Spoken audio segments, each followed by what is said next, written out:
Setembro é conhecido como o Setembro Amarelo, que é o mês de prevenção ao suicídio, ou que se debate mais a respeito do assunto. E para falar a respeito disso, nós convidamos o psiquiatra Dr. Eduardo Ledo, que aceitou o convite para falar com a gente aqui do ESB Notícias, trazer mais informações a respeito da questão. Doutor Eduardo, muito obrigada por aceitar o convite e estar aqui falando com a gente sobre o assunto. É um prazer muito grande, Cristiano. Doutor, a gente estava conversando agora nos bastidores e eu volto a fazer essa pergunta para o senhor. O senhor acredita que na sociedade atual ainda é difícil falar sobre o suicídio? Eu acho que nós temos poucos tabus na sociedade atual, né? De uma maneira geral, eu acho que se fala hoje com uma muito maior naturalidade sobre o suicídio. Eu diria que ainda é um tabu naquelas famílias em que esse risco é evidente, né?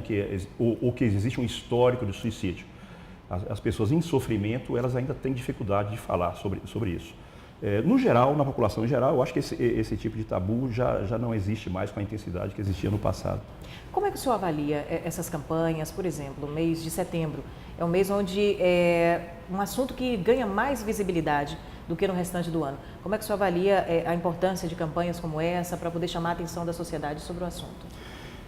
Eu avalio que é importante dar visibilidade ao tema, né? Falar sobre isso e por isso mesmo essas campanhas em que um mês é escolhido para dar uma cor que se associa a algum tipo de problema, tem a virtude de dar visibilidade. O que me preocupa um pouco é esse aspecto de espetacularização em que nós durante um mês falamos sobre isso e depois passamos 11 meses esquecidos do problema, né?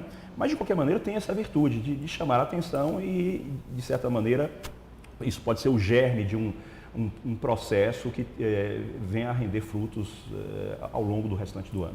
A gente estava conversando também nos bastidores sobre uma questão, por exemplo, a glamouralização, o glamour do tema, melhor dizendo assim, principalmente entre os adolescentes. Como é que o senhor avalia essa problemática? Isso é um fenômeno contemporâneo, né? Há alguns anos atrás, a ideação suicida era visto com um certo temor e se falava nisso entre quatro paredes. Hoje em dia, com o universo do espetáculo que nós vivemos, em que tudo se passa nas redes sociais, isso levou, de fato, uma certa glamorização do tema. Isso preocupa porque se torna como uma espécie de uma forma de comunicação, né, com ganhos secundários, para se tornar um centro das atenções. Então, um adolescente que posta conteúdos tristonhos e que nos induz a pensar que ele tem algum tipo de ideação suicida, ele imediatamente é visto pelos seus pares na escola como alguém a ser cuidado, a ser ouvido, e isso passa, de certa forma, a ser uma moeda de troca, né, no universo do espetáculo. Ou seja, se eu digo que vou fazer, ou se eu digo que penso em fazer, ou se eu insinuo que vou fazer, eu, de certa forma, me torno o centro das atenções. Ora, ser o centro das atenções é o objetivo da sociedade de espetáculo, né? Então, isso preocupa, de fato, um fenômeno contemporâneo que nos preocupa. Como é que a gente consegue identificar, doutor, alguém que, porventura, tem a intenção do suicídio? Assim, alguém na família, alguém próximo? Essa é uma boa pergunta, porque nós ouvimos muito falar, e isso é uma ideia errada, de que quem vai se matar não avisa, né? Na verdade, isso não é verdade. Frequentemente, as pessoas que se suicidam, elas dão uma série de sinais prévios, né? Elas falam ou explicitamente ou com vários sinais, né? Com as mudanças de comportamento, com as manifestações de tristeza, o pedido de socorro de várias, que é transmitido de várias formas. Então, nós temos que estar atentos a isso, né? Mudança de comportamento, por exemplo, no jovem, no adolescente, que de repente começa a ficar tristonho, isolado, queda de desempenho na escola. Então, são momentos, são sinais de alerta que nós temos que estar bastante atentos. E a partir do momento em que se identificam esses sinais,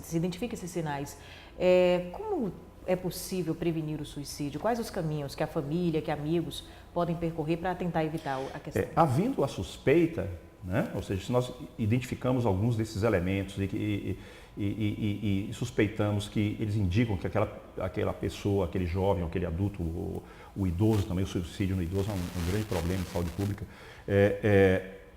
procurar ajuda, né? Ou seja, procurar ajuda de um profissional, procurar um psiquiatra, um psicólogo, um psicanalista, alguém que possa identificar esses riscos e dar o tratamento adequado, né, para a prevenção. Tá certo, doutor. Muito obrigada mais uma vez pelos esclarecimentos sobre um tema tão complexo e cada vez mais necessário para se discutir na sociedade atual. Muito bem, é um prazer muito grande estar com vocês. Obrigada mais uma vez e boa tarde. Boa tarde. O UESB Notícias fica por aqui. Outras informações na nossa próxima edição, amanhã, ao meio-dia, aqui na TV UESB. Uma boa tarde para você.